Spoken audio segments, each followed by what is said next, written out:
He ran the largest empire the Western world had ever seen. 25 years on the throne, wars on every border, a plague that killed 5 million people, a co-emperor who was dissolute and incompetent, a treasury under constant pressure, betrayal inside the palace walls, and through all of it, through every crisis, every loss, every test that would have broken a lesser man, he did not crack. He did not rage. He did not become the thing that power usually makes of men. He got sharper, more deliberate, more himself. His name was Marcus Aurelius, and the question that matters, the question nobody in the history books bothers to answer, is not what he ruled. It is how he ruled it without losing his mind, without losing his character, without becoming the tyrant that absolute power almost always produces. Because that answer is not a history lesson. It is a blueprint, and it is available to every man sitting in front of this screen who has decided, or is about to decide, that his life is going to be built from the inside out. Most men who want power go looking for it in the wrong place. They look for the title, the money, the room full of people who have to listen to them. They believe that if they can accumulate enough external authority, enough external validation, enough external evidence that they have made it, the internal chaos will settle. The anxiety will quiet. The hunger will finally be fed. It never is. Marcus Aurelius had all of it on the first day. The title, the armies, the treasury, the absolute legal authority to do anything he wanted to any person alive. And he wrote privately in journals never intended for publication, discovered almost by accident after his death, that none of it solved the fundamental problem, that the only empire worth governing was the one inside his own skull. That external power without internal mastery was not strength. It was a larger stage for a man's worst qualities to perform on. This is what the Stoics understood that the modern world refuses to accept. The interior is the only territory that matters.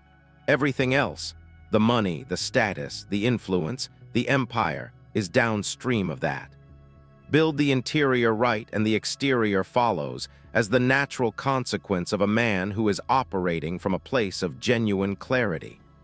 Build the exterior without the interior, and you have constructed an elaborate prison around a man who was already trapped inside himself.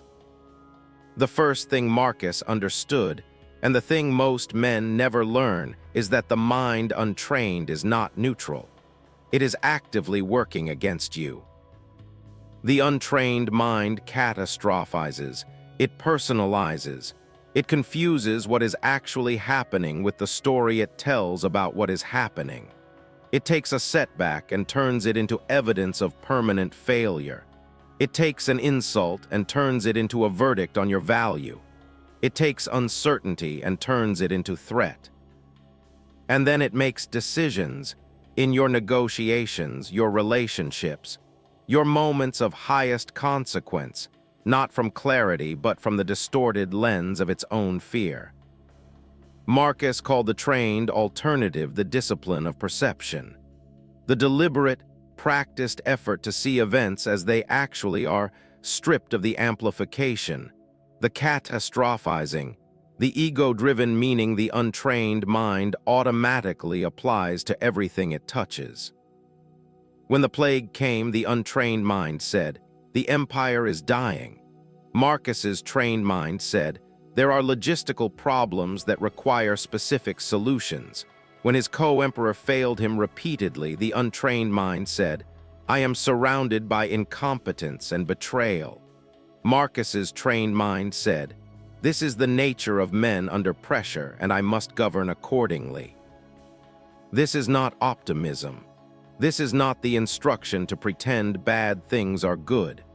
It is the instruction to see things as they are, precisely, accurately, without the distortion that emotion adds when it has not been trained, and then to act from that clarity rather than from the noise.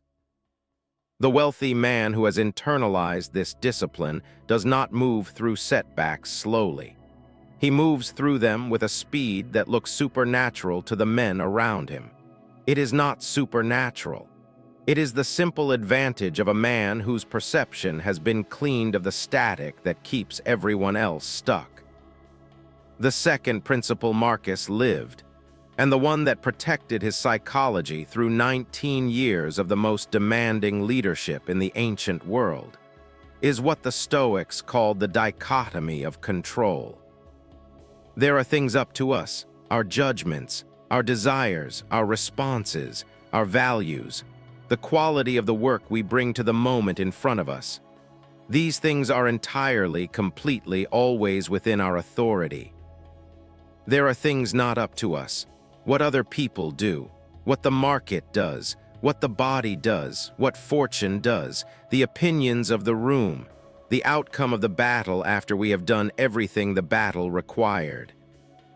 The man who has not made this distinction, who spends his psychological energy on the things outside his control, is a man who has organized his interior life around a foundation that can be taken from him at any moment. And the man whose foundation can be taken is not powerful. He is contingent. He is always one bad event away from collapse. Marcus spent 19 years governing one of the most volatile empires in human history from a foundation that could not be touched. Not because bad things did not happen to him, they happened constantly, catastrophically, but because he had located his sense of self, his sense of worth, his sense of stability in the only place that cannot be reached by external events: inside. Most men give that interior away for free. They hand it to their critics. They hand it to their competitors. They hand it to the numbers on their bank statement and the reactions of people whose opinion of them means nothing in the final accounting. And then they wonder why, despite the external success, they never feel secure. The third thing Marcus practiced, and the thing that made him genuinely dangerous in the rooms he occupied, was what he called the obstacle is the way. Not as a motivational phrase, as a literal operational principle. The understanding that the thing standing between you and what you are trying to build is not your enemy. It is your material. It is the specific resistance from which the character required to earn what you want must be forged. Every time the empire threw something at Marcus, plague, war, betrayal, financial crisis, he did not look for a way around it. He moved directly into it, not because he enjoyed suffering, because he understood something most men spend their entire lives trying to avoid learning, that the capacity you need is always built inside the difficulty you are currently running from. The man who avoids the hard conversation does not become more capable of having it. He becomes less. The man who avoids the financial risk does not become wiser about money. He becomes more afraid of it. The man who avoids the confrontation does not preserve his peace. He surrenders his agency.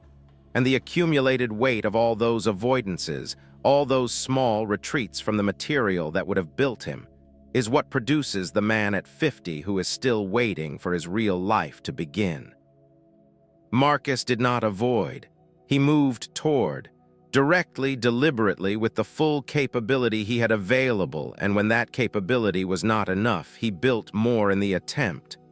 That is how the obstacle becomes the way, not as philosophy, as practice.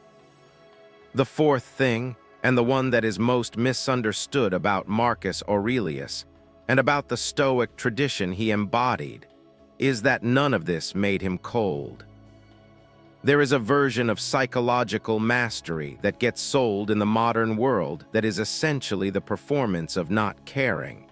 The man who appears unbothered, detached, above it all. The man who has traded his emotional life for the appearance of invulnerability. This is not what Marcus built.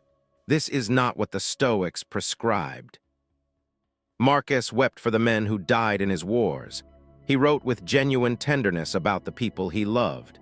He described grief as something to be felt fully and then released, not suppressed, not avoided, not performed for the room, not used as evidence of weakness. Felt, processed, and released. The iron interior the Stoics described is not the absence of emotion. It is the presence of a man who can feel without being commanded by what he feels. That distinction is everything. The man who cannot feel is brittle. He has traded depth for a performance of control, and the performance eventually cracks under sufficient pressure. The man who can feel but is not governed by his feelings, who can absorb the full weight of what life delivers and remain at his core oriented, that man is genuinely unshakable. Not because he is not moved, because he has built something beneath the movement that holds. The fifth principle Marcus returned to in his journals more than almost any other is what the Stoics called Memento Mori. Remember that you will die. Not as a source of despair, as a precision instrument, as the clearest possible lens for seeing what actually matters and what is simply noise dressed as urgency.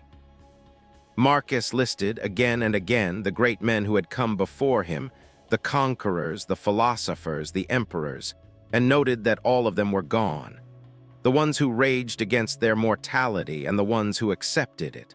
The ones who spent their lives accumulating and the ones who spent them building something real. All gone. And from that observation he drew not nihilism but urgency. Not the urgency of panic, the urgency of a man who understands that his time is specific, finite, and already moving.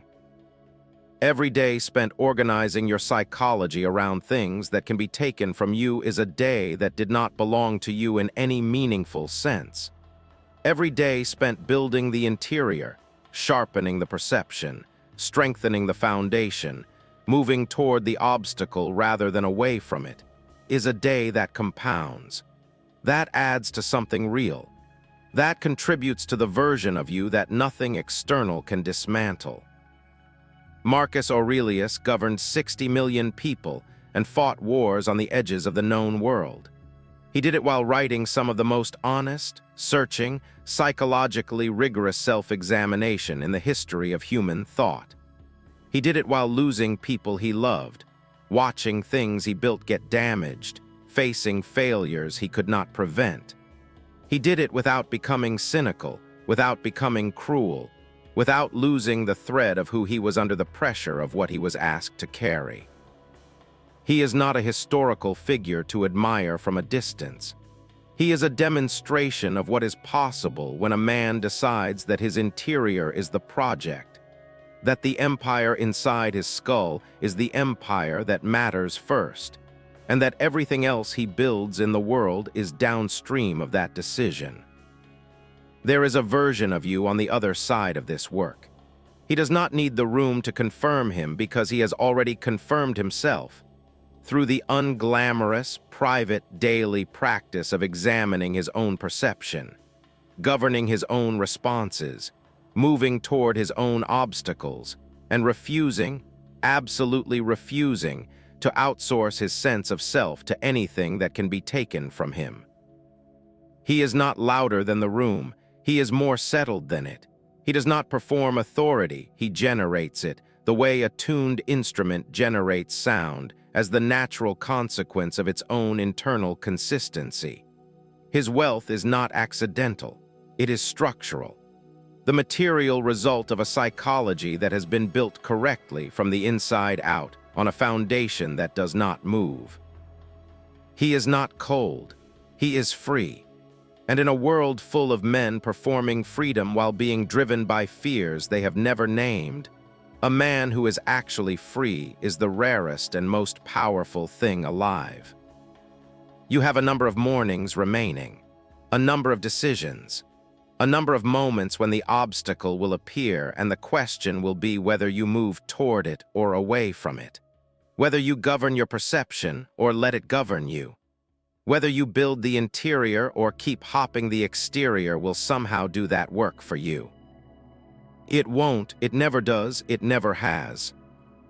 The work starts now, not when the circumstances are better, not when you feel more ready, not when the timing is right. The timing is never right. The readiness never arrives before the work. The work is how you become ready. Begin.